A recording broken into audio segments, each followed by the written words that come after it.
Hello everyone, I made a yoga bag this week, just a quick one for this Friday sews. Stay tuned to see the yoga bag.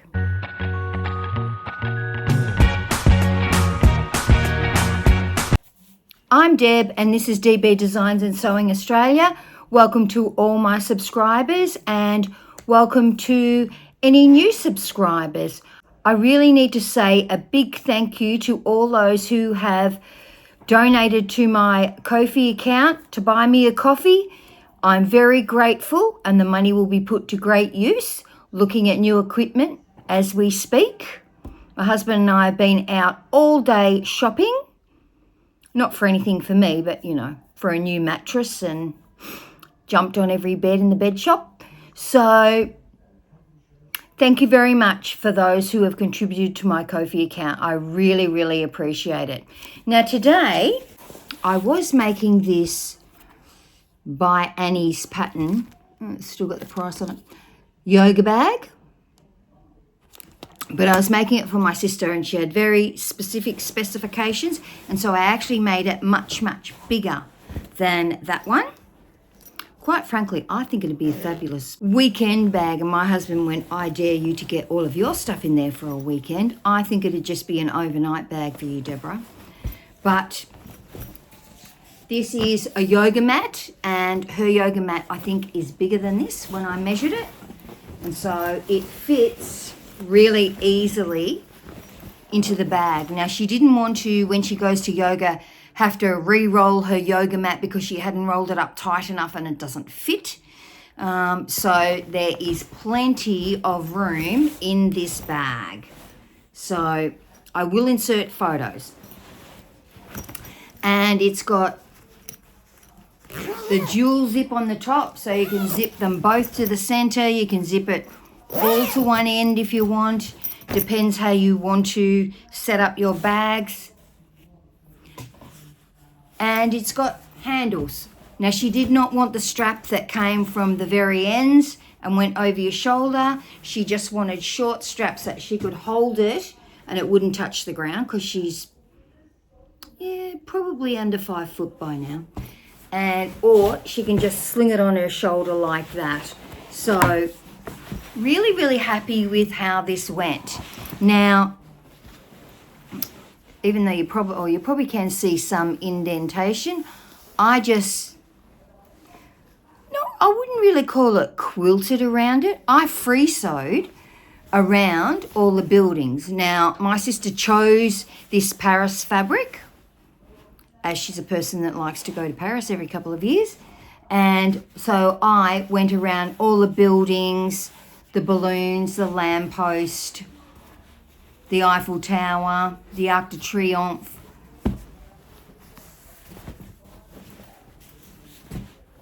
Same on this side. So my sister Sue had chosen this fabric, and this is what she chose for the lining. And this is just how I joined this top piece. I don't think it was supposed to have the top piece. I think it was only supposed to be this big. So, and I thought, her yoga mat's bigger than my yoga mat. And she says she rolls up a towel inside her yoga mat as well. So when I got to here, I thought I actually want it to be this big. So I wanted it to be this big. So I added this top bit on, put the zip in it. Like that so you can see it. So it's got this part. So it looks quite baggy with my yoga mat in it, but I don't think it will with hers in it.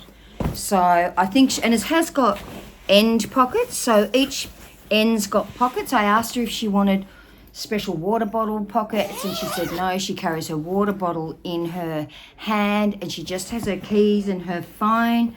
So I made an internal zip, but because I added this part here and this wasn't becoming the top bit that would fold over, the zip's actually down quite low. But it's a nice size pocket, easy fit, your keys, your phone in it, and whatever special pass you have if you're a member or something like that. So It's a lovely pattern. I probably should read the instructions. Just make it up as I go along, to be honest. And therein lies probably my downfall. But because this one's actually got pockets all over it. I quilted the ends, even though part of them are inside this pocket. Quilted around the images in the ends. What's this one got? Oh, it's got a lamppost as well. So really happy with the quilting, and I used a or embroidery or stitch around, or whatever you want to call it. I actually used a jumping up and down foot. I'll show it to you. I used this foot when I sewed it. This foot has like a spring in it and it bounces up and down. So inside the bag, I used bag foam. And so this is actually foam enclosed in fabric either side. Mind you, a very, very thin fabric. Don't know if that will focus on that. So, you can see that that's fabric there. If I was to use fleece, the machine doesn't always slide really well over the back of it. You can get a little bit caught. But this bag foam, I just pinned the pieces on, and I did put pins sort of around what I was doing, and I started from the center and then I kept on moving to the outside ones. So I started in the center with the center image first, and then I started to move around to the ones just outside that, and so forth and so on, until I got it all the way to the outside. Because I wasn't using a walking foot, so I knew that it would pucker up, but it didn't do that. I'm actually really pleased with how it quilted. I did do a seam. You can see I've stitched that seam down as well, because the image is directional, and I didn't want to have any of it upside down. I joined the bottom so that you wouldn't have to do that if your fabric wasn't directional. You could just sew around, quilt or stitch over one whole piece. So really happy with how this foot went. It's really fun. Really enjoyed doing it. Very different. I haven't done it before. Took me a few little turns around to get it to work properly, or to get it to look the way I wanted it to look. And what I found was the faster I went, the better it was. Now, I didn't use an embroidery needle. I actually used a jeans needle. So I used a denim needle with this foot. And I think I set my stitch length to 2, but you're basically just guiding it all over. And I actually started with the side pieces, because they are separate pieces and they are quilted in there.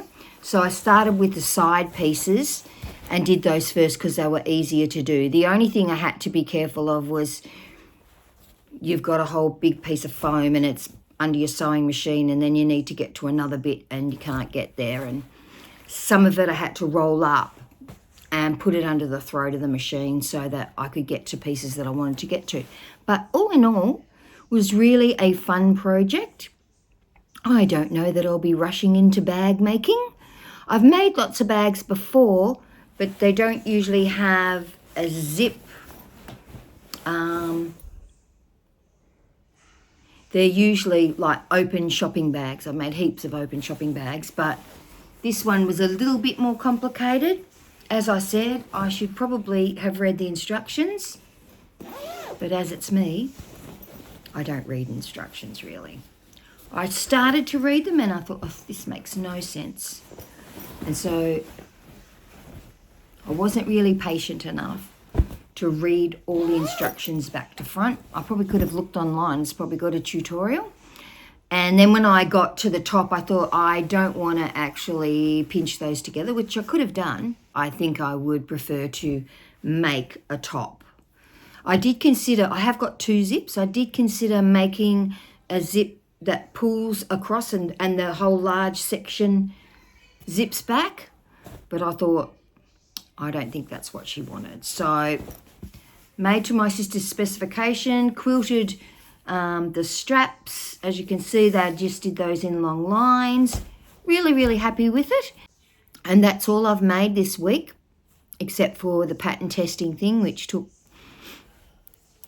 not very long at all. And it's miles too big for me, so I will make another one in a much smaller size. So hopefully next week I've got a lot more to show. I really would like to get on with making my vest that I was going to make and finishing my bathers. I have purchased some clear elastic, so I'm going to see how that goes. But I think I'm going to have to zigzag it on first and then turn it over and cover stitch it, because I don't think I'm capable of doing it all in one go. I'd have to tack it on anyway. So I'll see how I go with the bathers and see if I can get them finished and decide if that's the right pattern, if it needs any more adjustments, because then I can always go and make some patterns, make some, ruching or whatever, or see if I can get away without putting underwires in it, and seeing if I can power mesh the whole thing or if that's going to be way too tight. I have had bathers before with power mesh inside them, and they were okay to get on when they were dry, but don't try taking them off when they're wet and then trying to get them back on when they're wet. That's not really a very good idea. So I will talk to you all next week. Please like and subscribe, and everyone have a fabulous sewing week. Bye.